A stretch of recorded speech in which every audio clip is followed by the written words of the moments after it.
Welcome today, October 12th, 2024, to this Sabbath afternoon Bible study.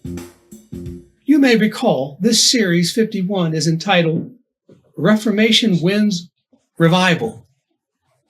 Shortly, I will give the title to this third study of the series. First, I am Derek West, coming to you again from Pittsburgh, Pennsylvania, USA. And I remind you that spiritual maturity demands reformation. In study 51.1, I have defined that to mean a change in ideas, theories, habits, and practices. To win salvation, several changes in doctrinal ideas are in dire need of a reformation. And in this hour, I bring to you another particular one. But I warn, to absorb, it will demand a strong doctrinal chew, one that will require the use of your adult teeth, your proverbial wisdom teeth. Spiritual adulthood is, after all, God's goal for the church today. We, the mustard seed, are those to whom the Bible isolates as the leaders, or, in other words, the men, and not the children, but the men of the earth. We are the men to bring revival and rejuvenation to humanity. Your full attention to this exegesis will give you a new insight on the judgment.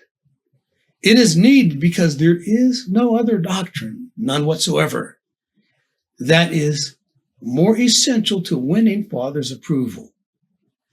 It is greater than the need to overcome sin,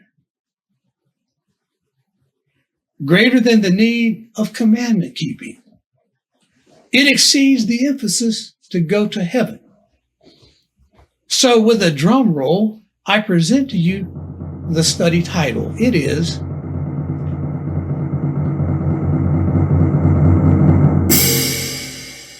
Judgment Passage Exposé, Part 1.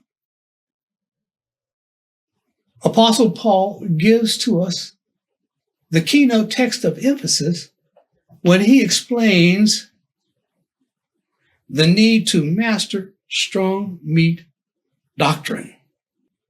Much work in my past studies has magnified his utterances on this theme. To paraphrase, Paul simply stated that in-time mature Christians will cast aside the milk to consume meat in due season, that they may learn of Christ by the careful study of the doctrine of the judgment. He said, "For everyone that useth milk is unskillful in the word of righteousness, for he is a babe. But strong meat belongeth to them that are of full age, even those who by reason of use have their senses exercised to discern both good and evil. Therefore leaving, I think somebody missed it, so let me stutter it again. Therefore leaving the principles of the doctrine of Christ, let us go on unto perfection, of the doctrine of baptisms, and of laying on of hands, and of resurrection of the dead, and of eternal judgment." Hebrews chapter 5, verse 13 and 14, chapter 6, verse 2. Milk and meat are thereby defined to be key metaphors to express the opposite extremes of progressive and hierarchical levels of Bible doctrine. But before expounding further, I must insert again the wisdom of the Seventh-day Adventist founder, Ellen G. White. In so doing, remember that she was not given to supplement the Bible. Instead, she is like the school bus driver whose job it was to deliver God's students to Bible school. To reach it, then, you must get on board.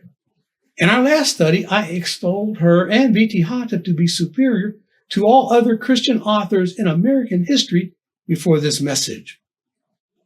Yet with this immense respect, I still honor their mandate that all must validate their work by the Bible.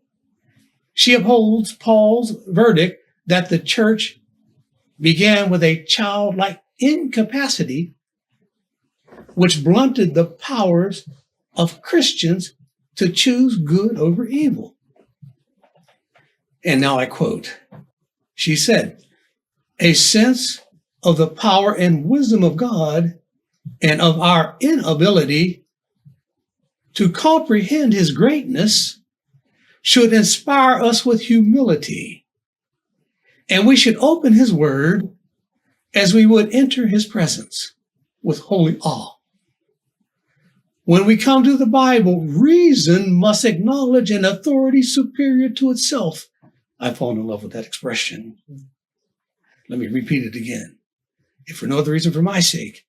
When we come to the Bible, reason must acknowledge an authority superior to itself, and heart and intellect must bow to the great I am. Ellen G. White, Testimonies for the Church, Volume 5, page 703. Here in a nutshell, she says that we cannot comprehend Father's work until we come to the Bible with humble discernment so that our reason acknowledges an authority superior to itself. Paul was right. Such sobriety is beyond the capacity of children. Lacking wisdom teeth, they cannot calibrate reasoning. Solomon, another Bible author, agrees. He said, in a nutshell, "There is a way which seemeth right unto a man, but the end thereof are the ways of death." Proverbs 14, verse 12.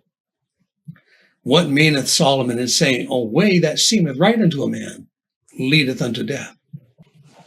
I compel you to think it through more pensively. Such could only ring true if a man's Christian walk is distorted by childhood doctrines of good and evil. How then is Derek West the exception? After all, do not the children argue? I'm like rubber, you're like glue. Whatever you say bounces off of me and sticks to you.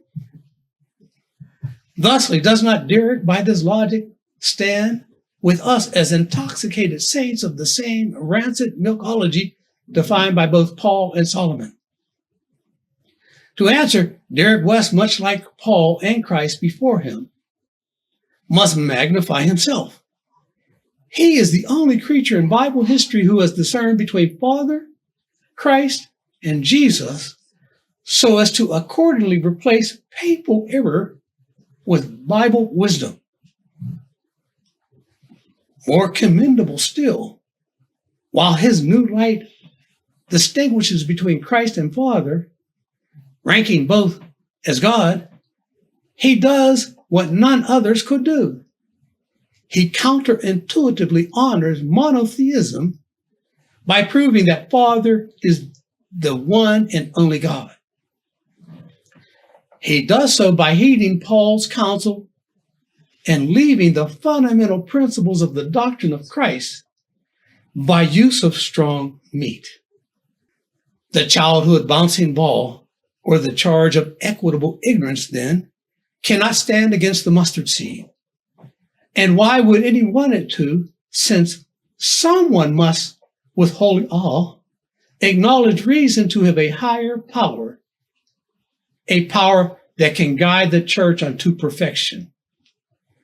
So advancing forward, I call your minds back to Paul's above cited counsel. He recorded the litmus test of the perfect and adult teacher, the label to which I claim. Again, he says, "For everyone that useth milk is unskillful in the word of righteousness, for he is a babe. But strong meat belongeth to them that are of full age. Therefore, leaving the principles of the doctrine of Christ, let us go on into perfection, of the doctrine of baptisms, and of laying on of hands, and of resurrection of the dead, and of eternal judgment. Hebrews chapter 5, verse 14, chapter 6, verse 2. So, the irrefutable proof of my avowal, or my Bible-exonerated self-magnification, is expressed in the 5 key doctrines that Paul termed strong meat. Foremost, you have the precise doctrine of Christ, but not just that. Also, the doctrine of baptisms, of laying on of hands, of resurrection, and appropriate to this hour of study, of the doctrine of eternal judgment. The Mustard Seed Chronicle and no others has new light on each of these, along with a 30-year reference library on these and many more subjects. Thusly, we can mature to know that this one man orchestrates the judgment by virtue that he is given the extension of Father's power of attorney, as is his right of supremacy. He extends the complete honor of his preeminence to one whom he ordains. Be not shocked. Such was the original intent to be vested in Adam.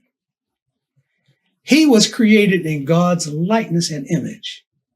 For example, speaking of Christ, it says, "In the beginning, God created heaven and earth."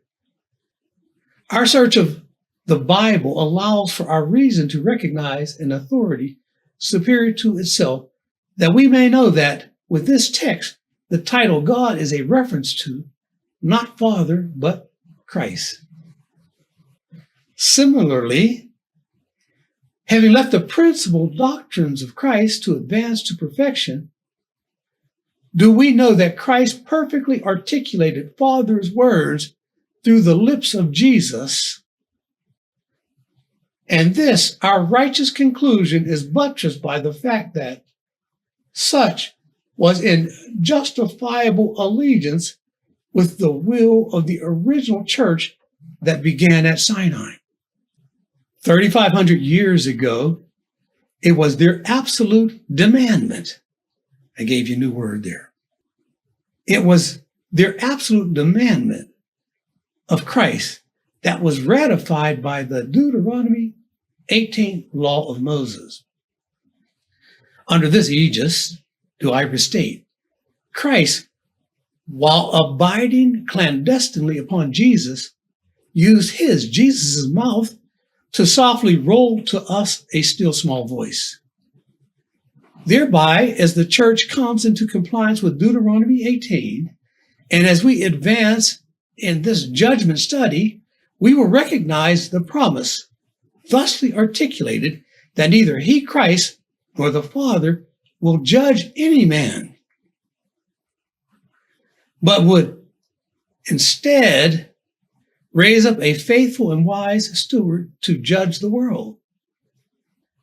And furthermore, and to your blessed benefit, I, against the carnal impulses and recriminations of your heart, do as Paul and Christ so did before me. I magnify my office, and do so before your YouTube video eyes and ears. The judgment of the living, this study will prove, comes through this very office. Thus, for salvation, all must reform their theories and comply with this testimony of Jesus' decorum. To rail against this theme, I will prove, is to hate Christ and to elevate traditional presumptions above the throne of God. Many will, in rancid milk-fed theology, cry, "Cult, cult." Only Christ can save you and judge you. In so saying, you have not heeded Ellen G. White's counsel to subordinate your reason to a higher power. The empty logic of all such accusers, the malady which Paul said has voided their power to choose right from wrong, is the black hole of human ignorance. Victory over its gravitational tug will capacitate a man to see Christ's light. to cry cult manifest a failure to comprehend the light when it shineth in the darkness of their minds. And since the Sinai church had legal standing, and since they demanded that Christ no longer thunder his voice, nor shine his light at them, then both he, Christ, and they, Israel, I did not say the Jews, agreed that he should defeat the black void by softly speaking through the gentler voice of a man. Such is the essential and precise way to define power of attorney. Christ said, "Verily, verily, I say unto you, he that heareth my word, and believeth on him that sent me, hath everlasting life, and shall not come into condemnation. If I bear witness of myself, my witness is not true.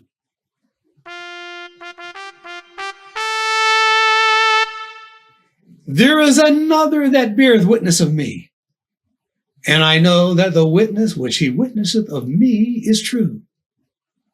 Ye sent unto John, and he bare witness unto the truth, but I received not testimony from man."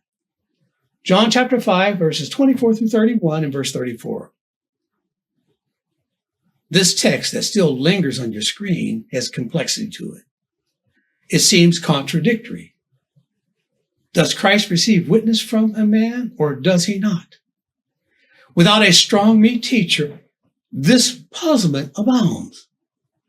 The underlined sections seem to reverse the concept of a man being the true witness for Christ when it says, "No man can be a witness for him." Though this way may seemeth right unto a man, those who do not acknowledge an authority superior to their power to reason so as to bow to the great I am can never solve the deeper calculus of this conundrum. They cannot grasp that this true witness is the man who, like a parrot, repeats Father's words, not those of his own origination. The very New Testament words that Christ left on record, now get this, which were words that were not attributable to Christ's own origination. Christ re-echoed Father's dictates, and those words are the themes that bear witness of Christ. They will judge humanity. Such is the Pauline defined adult doctrine of judgment. Painstakingly, we must affirm this finding. It says in John 12, and I quote, "He that believeth on me believeth not on me, but on him that sent me. And if any man hear my words and believe not, I judge him not. For I came not to judge the world, but to save the world. He that rejecteth me and receiveth not my words hath one that judgeth him. The word that I have spoken, the same shall judge him in the last day. For I have not spoken of myself, but the Father which sent me,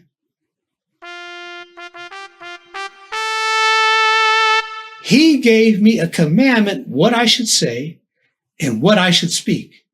And I know that his commandment is life everlasting. Whatsoever I speak, therefore, even as the Father said unto me, so I speak." John chapter 12, verse 44 through 50. This shows quite remarkably that Christ harbors a perspective that is different from that of the Father. It is just that his opinions are self-stifled because to give deference to those of Father's superior utterances, he chooses to suppress them. Thus, to believe his New Testament teachings is to not believe him. Instead, it is to believe the Father who sent him. He well knew that only Father's words can save a man.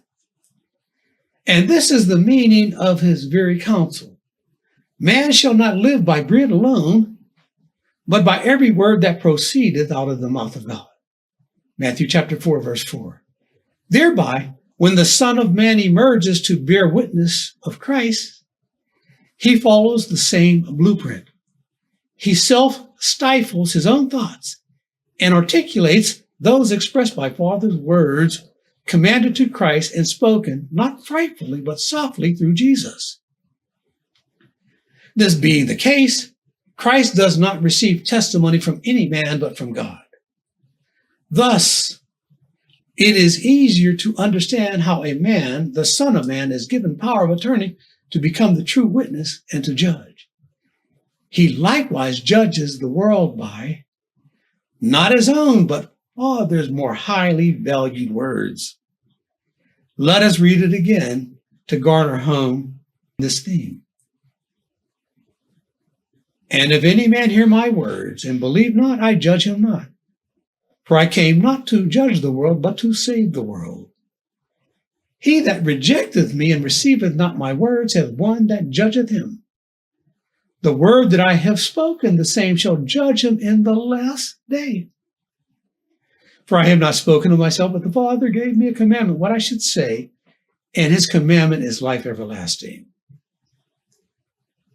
John 12, 44 through 50. This is the aspect of the judgment that Paul forewarned would empower us to choose good over evil. So I ask, is your faith anchored in your reasoning powers, the way that may seemeth right to you, or do you choose the logic of Father's higher courtroom dictations? I, Derek West, the mustard seed, do acknowledge and relish Christ's words as Father's commandments. Beyond that, I recognize that all men who do not so acknowledge that Christ spoke, not his own, but Father's words, are actually adjudicated to be men who hate Christ. They are likened to the first day of creation when Christ's light sought to shine in darkness. They too must now comprehend it. This is the only way that Christ can recreate man in his likeness. Even though they, as elders, fervently declare their adoration of Christ, should they not reform, they still are deemed to be wolves in sheep's coats. This finding is a certified and lawful judgment because, as Matthew 7 commands, it is handed to you from one who has removed the blinding beam from his eyes. Thereby so doing, he is authorized to remove the mote from his brother's eyes. And so he does. He graduates them from the principal doctrines of Christ to show that Jesus, Christ, and the Comforter are each separate personalities who pray to Father as the only God. Christ relayed to us through Jesus' lips the following: He that hath my commandments and keepeth them, he it is that loveth me. If a man love me, he will keep my words. He that loveth me not keepeth not my sayings. And the word which ye hear is not mine, but the Father's which sent me. These things have I spoken unto you, being yet present with you. But the Comforter, which is the Holy Ghost, whom the Father will send in my name, he shall teach you all things, and bring all things to your remembrance whatsoever I have said unto you. This verse demands a bounce back to what we've uncovered in John 5 about the true witness. It shows that he, the true witness, only so does, not by his own intellect, but by the Holy Spirit whom Christ sends to him. So now we understand how Christ does and then does not receive witness from man. The Comforter reminds the ordained man of Father's words that were 2,000 years ago, in that short window of time, 42 months, dictated to the 12 through Christ.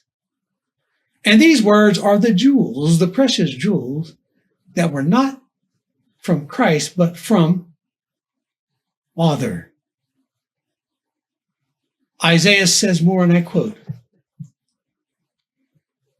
"As for me, this is my covenant with them, saith the Lord. My spirit that is upon thee, and my words which I have put in thy mouth, shall not depart out of thy mouth, from henceforth and forever." Isaiah 59, verse 21. When you mention forever, we must now think of a time that we move into eternity, mustn't we? Thereby, in this transaction, you are fed meat in due season by the Comforter's mission to remind you. Your shock in the mustard seed's ministry then stems from Father's well-documented words, which you have either ignored or forgotten.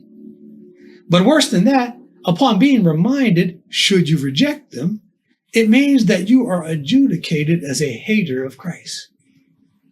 This edict comes to you by the being free articulator of Father's words. He, the mustard seed, who takes the Ellen G. White bus riding children and graduates them in the Bible theme of Father's proxy. A proxy by the order of Melchizedek. Of his delegation, Matthew 24 has more insight for you. As I read, your Jesus-cited and Pauline affirmed dullness of hearing mandates the use of a hearing aid. Otherwise, the normal prevail, and you, by laxity of attention, will fall into the ritual of ignorance of Father's commandments. So to pique your audio acuity, I install a bell to chime each time a commandment is given, so that you may learn more about Father's power of attorney or his proxy. Let us read Matthew 24. Sound like a chime. "Watch therefore, for ye know not what hour your Lord doth come. But know this, that if the good man of the house had known in what watch the thief would come, he would have watched and would not have suffered his house to be broken up. Therefore, be ye also ready. Be ye also ready, for in such an hour as ye think not, the Son of Man cometh. Who then is a faithful and wise servant, whom his Lord hath made ruler over his household, to give them meat in due season? Blessed is that servant, whom his Lord, when he cometh, shall find so doing. Verily I say unto you, that he shall make him ruler over all his goods." Matthew 24, verse 42 through 47. Here you are given 3 commandments: to watch, to seek knowledge, and then to be ready.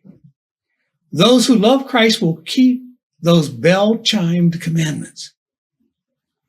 But another riveting theme is also expressed. The bell did not chime to give you notification of it.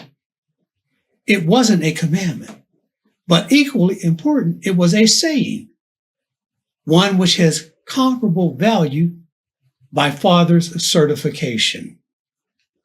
He demanded that we should esteem not just his commandments, but also his words, making it an extended indication of your love for him.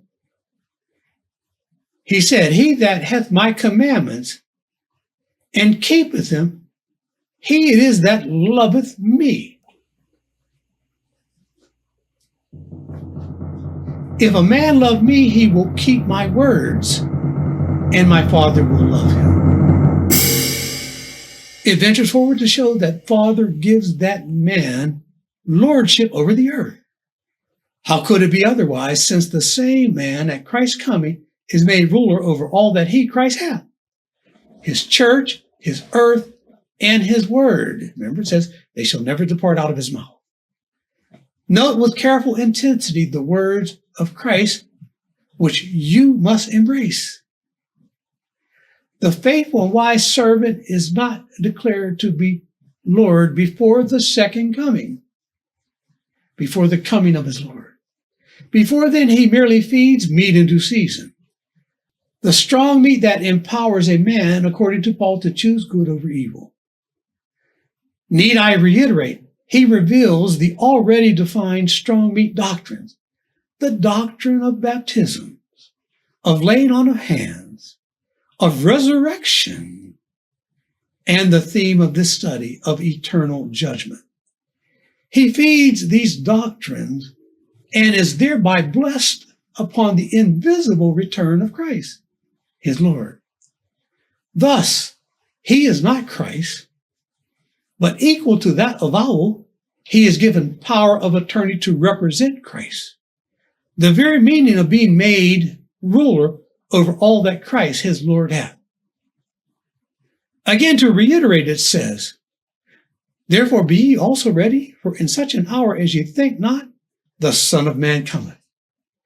Who then is a faithful and wise servant, whom his Lord hath made ruler over his household, to give them meat in due season? Blessed is that servant whom his Lord, when he cometh, shall find so doing. He shall make him ruler over all his goods. Matthew 24, 42 through 47. Sadly, though, men of childhood ignorance accuse this work of being a cult. And surprisingly, this indictment comes from many Christians, even Adventists.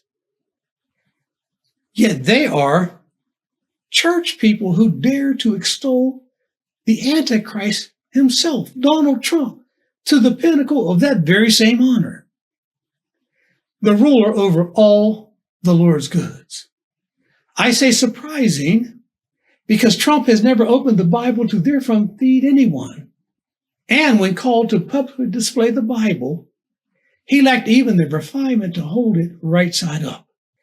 His advocates are the cultists.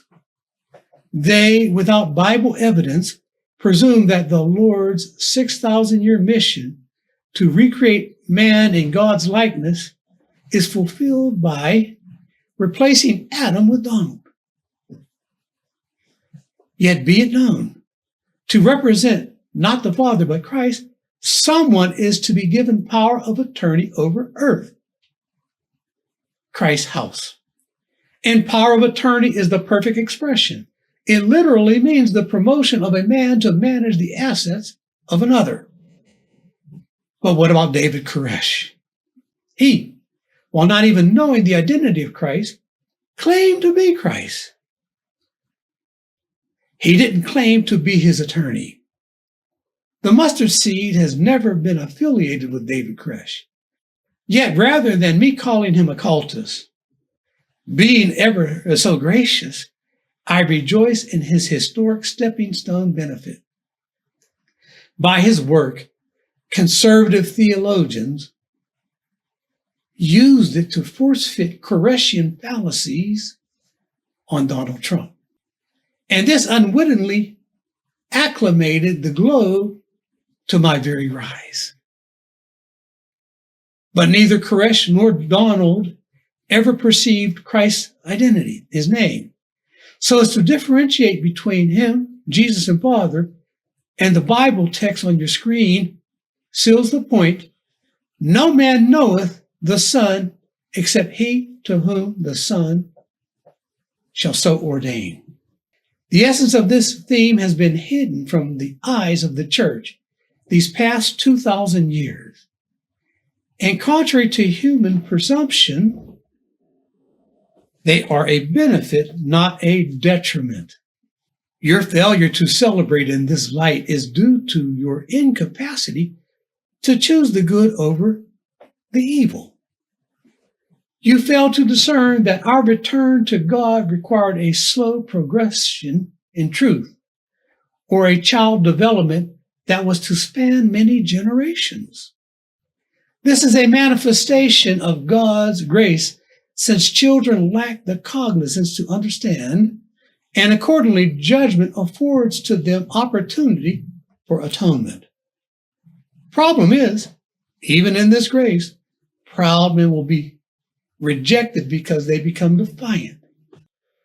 As those whom Ellen G. White referred to as church militants war against this generosity as the path of salvation, they retort, "Only God can judge my heart."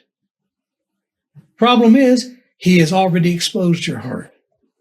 You harbor hatred for Him. If you want His superior judgment, then like Christ, Jesus, and David, you should have honored His superior word. Instead, you ignored it, he so deems, because you love Lucifer more than Christ. And sadly, Lucifer offers only the flames of hell. He can save neither himself nor you. David is your perfection. He shall be given to judge you. He is biblically defined to be fairer than the sons of men. David, the exalted man, lives by every word that proceedeth from God. True, he cannot read your minds, but he can read the Bible. He has walked your path through sin. And more than that, perfection to judge, he meets the test of Deuteronomy 18, since his presence and his voice yield no earth-shattering intimidation. Throughout eternity, under his administration, should you be saved, your claims will not overrule those of his government. But your Bible-based objections will be respectfully evaluated.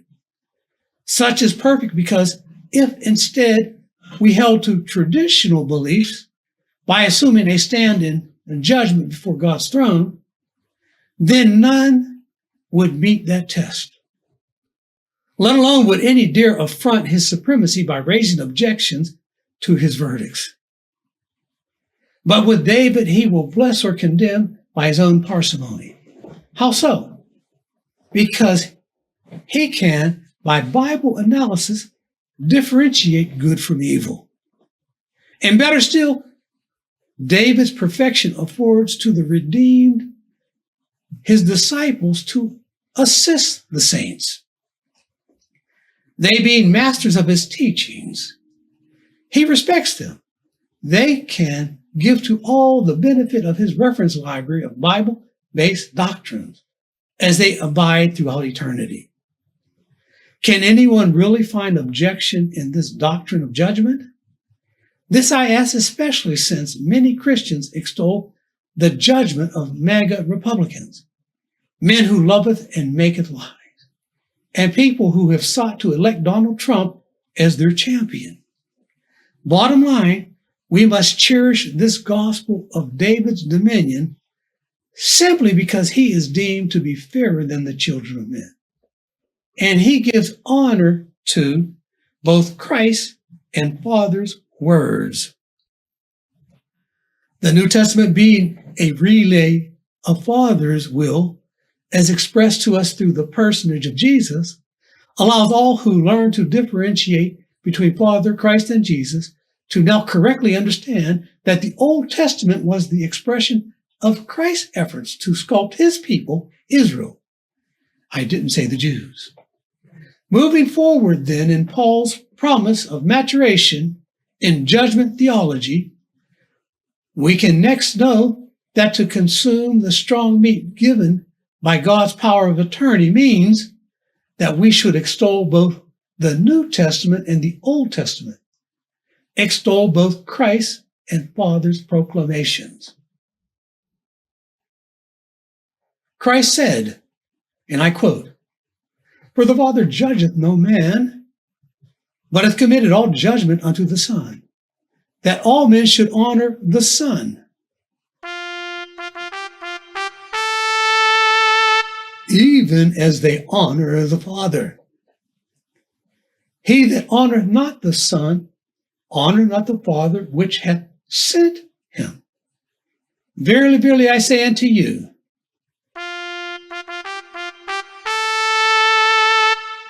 he that heareth my word and believeth on him that sent me hath everlasting life, and shall not come into condemnation, but is passed from death unto life.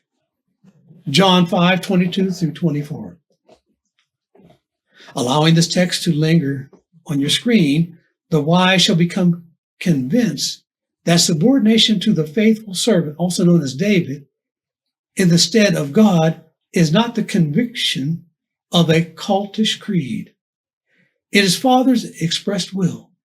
And even by today's protocol, power of attorney refers to not every son of God, but to the one given the legal authority to execute the will of his Father. Father demands of all to honor that son as if he were God himself. Your opposing inherited themes, then, are the convictions of a cultish creed. But in this polynomial power of attorney equation, when does this honored son refer to the son of David, as opposed to Father's other sons who also rule in the order of Melchizedek? In the text still lingering on your screen, we have the answer. The underlined portion isolates the individual, David. He does three things which differentiate him from Christ and Jesus. 1, he hears Christ's word.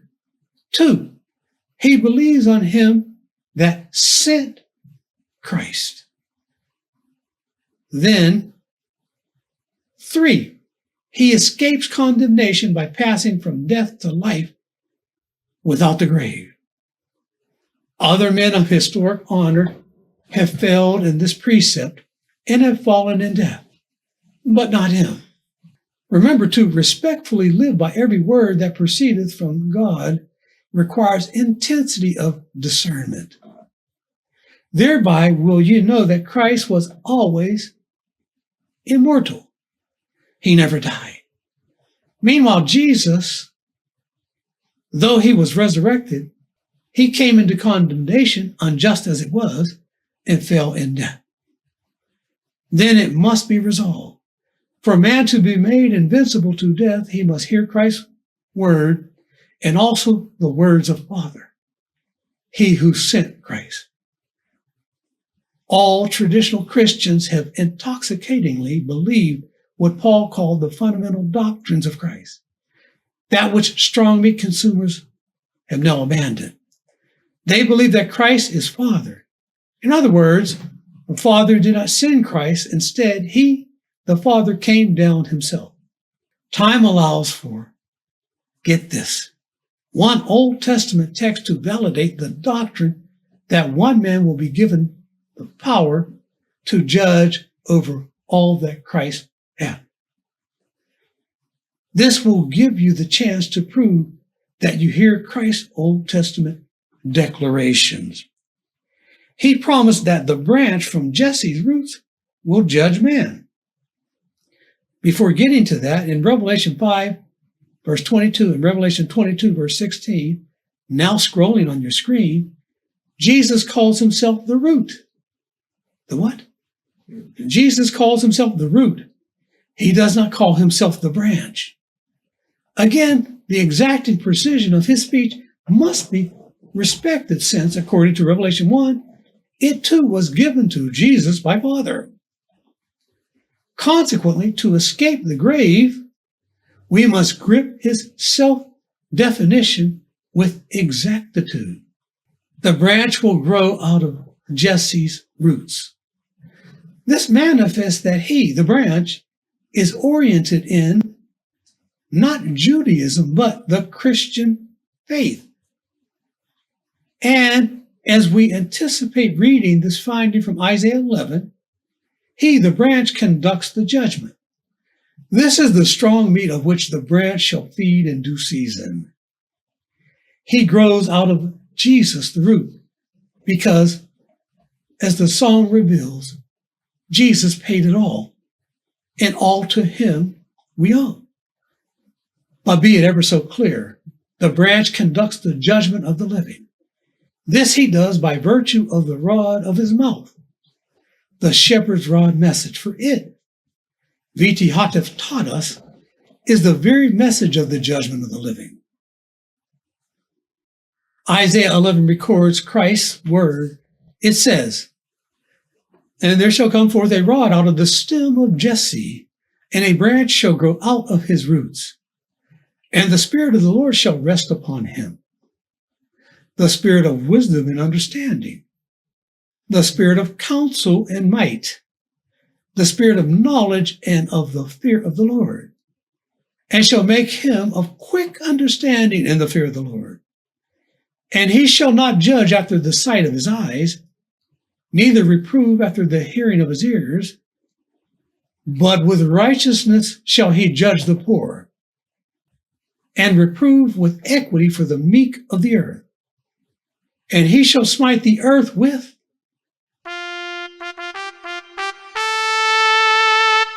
the rod of his mouth, and with the breath of his lips shall he slay the wicked." Isaiah 11, verse 1 through 4. Here, it is plain to see heaven's compliance with the Sinai law. A man of wisdom, a shepherd's rod-bearing Christian, is to be imbued by the Spirit that he may judge humanity. The church demanded of Christ his deployment of a man to speak for Christ. This legal requisite of a still small voice was to substitute for Christ's voice, the same voice that at creation spoke so as to spread forth the heaven. Also, they demanded that he never again communicate to the church by use of his blinding bright light. Ancient Israel's rejection of the Lord's visible presence, his holy light now becomes a polynomial, a perfect metaphoric re-rendering. It is one that condemns all in Zion today who, by the same visceral reaction to the mustard seed's light, are Bible proven to share the same carnal heart of revulsion. They object. How dare Father promote a Moses today with his power to judge us? What hypocrites to ask. Do they not show even more extreme austerity by preaching that all sinners must be burned eternally in hell? The sure mercies of David give an alternate option. Men can accept eternal abidance of servitude under David and his disciples and be saved by David's ordained jurisprudence. He will win dominion over the planet, and by his faithfulness, he will judge and rule. After all, by his fidelity to the Lord's word, he has proven his love for God and man. Thusly, all others who shall be saved must abide under his, David's, shepherding management. Thus, by David's vagaries, the planet is preserved. As was the intent for Adam, he will manage every creature and all the creeps of the earth. So the sure mercies of David will win happiness and salvation to humanity in the manner which they desire, and Jesus' ministry these past 2,000 years gives the icing on this cake. Do not all humans, regardless of religion, pray for deliverance from life's afflictions? Have you ever heard anybody pray for, Father, give me leprosy? Send me a drought? No, they all make it their central purpose, the deliverance from life's afflictions. Jesus and his disciples preached of such deliverance for 2,000 years. And his ministry facilitates this strong meat transition to David's power of attorney. How? Jesus fed the hungry, calmed the storms, healed the sick, raised the dead, etc. His witnesses preached of these very episodes of deliverance to the Gentiles, and to boot, invited every nation to receive the same. None of the world's other religions have ever offered a comparable remedy to reverse human suffering. Yet men, instead of running hastily to Jesus, they sought to protect the pride of their own historic cultures and chose to flee from Jesus and cozy themselves under the teachings of Muhammad, Confucius, Hare Krishna, Buddha, and a myriad amount of many others. These prophets never even promised to deliver the relief from the vexation of human suffering, thereby to reject Christianity so as to embrace another faith such as Islam is courtroom evidence enough, and enough to this judge, that men love tradition above the redemption in Jesus that was expressed to them by the 120 New Testament witnesses. Not so with the wise. They united under the ministry that actually claimed to solve the human dilemma, even still in drought, in storm, in trouble, in sickness, and in death, all, so as to find salvation, pray to the Christian nations. Nations fortified by the embrace of Jesus' gospel, that they may in their troubles find their peace. This is what I mean by Jesus paid it all. If you can pray to corrupt Christian nations for sustenance, then you can bow to David, the highest and fairest of them all. Locked in the shackles of historic pride, they want Jesus' mercy, but they deny his word. But Father said, he that honors not the Son, honors not the Father sent him. So in this manner did Jesus give allowance for David's authority. Should you become saved, you have eternity to be educated in his library, that you too may advance in the worldwide work of his dominion. That is, should you choose to receive his salvation. So you see, this is part one of the judgment passage expose. And with that, I bring the study to a close.